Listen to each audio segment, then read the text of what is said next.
পারেনি? না, মারে বাঁচাতে পারিনি। মা নিয়ে গেলাম, নিয়ে গেলি বাস অক্সিজেন দিতে আমি আমার ওই 2 ঘন্টা লেটের কারণে আমার মা মারা গেছে।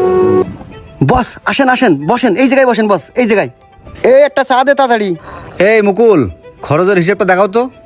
বস এই যে সাইডের খরচের হিসাব। কিরে, সাইডে এত টাকা খরচ কেন? খরচ একটু কমাতে পারো না? বস সাইডে তো বিভিন্ন সমস্যা লাগাই থাকে, টুকটাক খরচ হয় না। আগের দিন দেখলেন না যে গাড়ি বাইতে গেল কাদায়।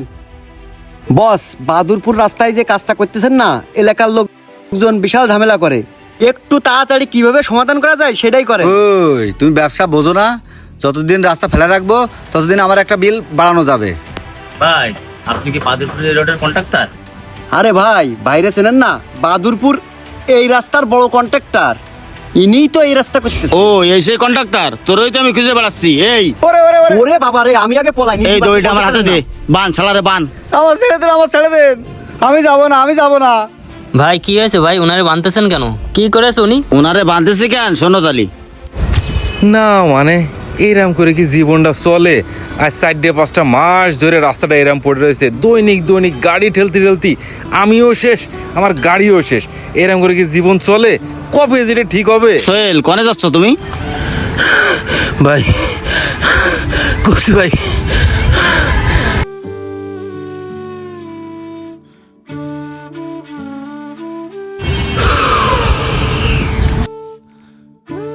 ভাই অফিসে যাবো ভাই, রাস্তার একটু ঠেলে আসতে আসতে শ্বাসকষ্ট বেড়ে গেছে ভাই। ভাই, গাড়ি ঠেলে কষ্ট হয়ে গেলে তাই ইনহেলার নিচ্ছ নাকি? ভাই খালি গাড়ি ঠেলে শ্বাসকষ্ট বাড়িনি ভাই। আর 4-5 মাস ধরে এই রাস্তার কাজটা যে বন্ধ হয়ে রয়েছে, এই যে ড্রেনেজ যে পানিগুলো,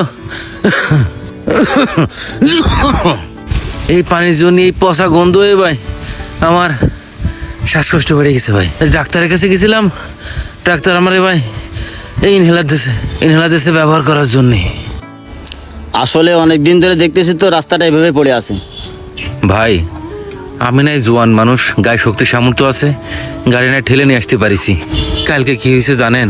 এই যে আমাকে শফিক ভাই আছে না, শফিক ভাইয়ের মা মুরব্বী মানুষ, হঠাৎ করে ভাই অসুস্থ হয়ে পড়েছে।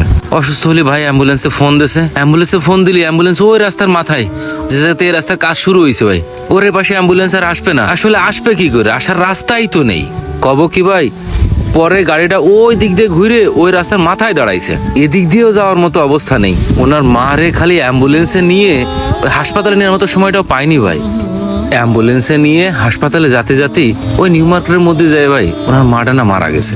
আর শুধু কি তাই, এই যে আজকে সকালবেলায় ওই রাস্তা দিয়ে দাদি আসতেছিল হাইটে, ওদিক দিয়ে আসছে যে আসতে আর পারেনি ভাই। পরে কি হয়েছে জানেন? ওই ড্রেনের মধ্যে পড়ে মুরব্বী মানুষের হাতে ব্যথা পাইছে, পায়ে ব্যথা পাইছে। তাইলে কি অবস্থা হচ্ছে আপনি বুঝতে পারতেছেন ভাই? খালি কি তাই, এই যে কালকে এক ভাই মোটরসাইকেল নিয়ে এদিক দিয়ে যাচ্ছিল, এদিক দিয়ে রাস্তা তো আর নেই, সে লোক মোটরসাইকেলটা নিয়ে ড্রেনের মধ্যে পড়ে গেছে, পড়ে যায় পারে জায়গাতে ভেঙে গেছে। শুধু এই না ভাই, আরো কয়দিন আগে একটা মেয়ে যাওয়ার সময় এই রাস্তায় পড়ে যায়, তারও এই জায়গা থেকে পাটা ভেঙে গেছে ভাই। 17-18 বছরের একটা মেয়ে ভাই, বলেন একটা মেয়ে মানুষের পাটা ভেঙে গেল, এই যে তার যে একটা ক্ষতি হলো, অপূরণীয় ক্ষতি, এই ক্ষতিটা আমার একটা কিরা দেবে ভাই? ভাই আপনি তো এলাকার জনপ্রতিনিধি, এই যে কাজটা এতদিন ধরে পড়ে রয়েছে, জনগণের এত ভোগান্তি হচ্ছে, এ কিন্তু আপনার দেখা উচিত। আপনি একটু অফিসে যান, যা একটু খোঁজ খবর নেন, অফিসের সাথে কথা বলে এই সমস্যাটা দ্রুত সমাধান করার একটা ব্যবস্থা করেন, যাতে এলাকার লোকের এই ভোগান্তিটা একটু কমে ভাই, একটু মাপ পাই। ভাই আমি অবশ্য মেম্বার না, আমি আগামীতে মেম্বার নির্বাচন করব। তবে আমার দায়িত্ব এইটা যখন আমার ওয়ার্ড, আমি চাচ্ছিলাম যে এই রোডটা দ্রুত হোক। আসলে এই রোডটার যে কাজ, এই কাজগুলো আসে উপজেলা থেকে। আসলে যে আমরা কথা বলতে যাব, এই জায়গায় আমাদের কথা বলার কোনো অপশন নাই। আর যেসব কন্ট্রাক্টররা এই কাজগুলো পায়, তারা তো ধরা ছোঁয়ার বাইরে। আমাদের আসলে কিছু করার থাকে না, আমরা সর্বোচ্চ আমাদের চেয়ারম্যানরে বলতে পারি। চেয়ারম্যান যে হয়তো উপজেলায় বলতে পারে, যার কাছে বলার দরকার বলে, কিন্তু আসলে কাজ হয় না।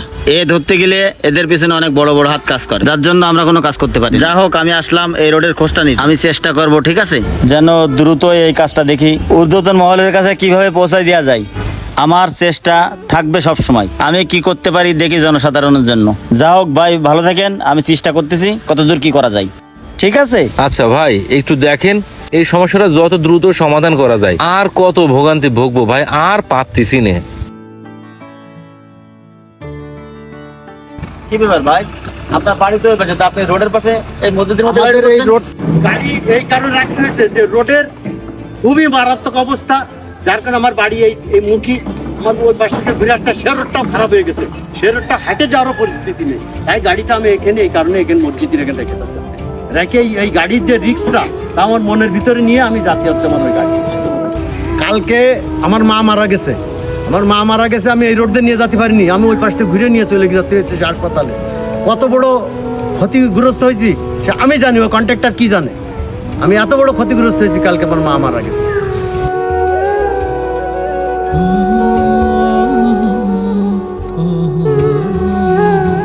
এই অ্যাম্বুলেন্স সারা গ্রাম ঘুরে তারপরে যেতে পারিনি এই রোডের জন্য।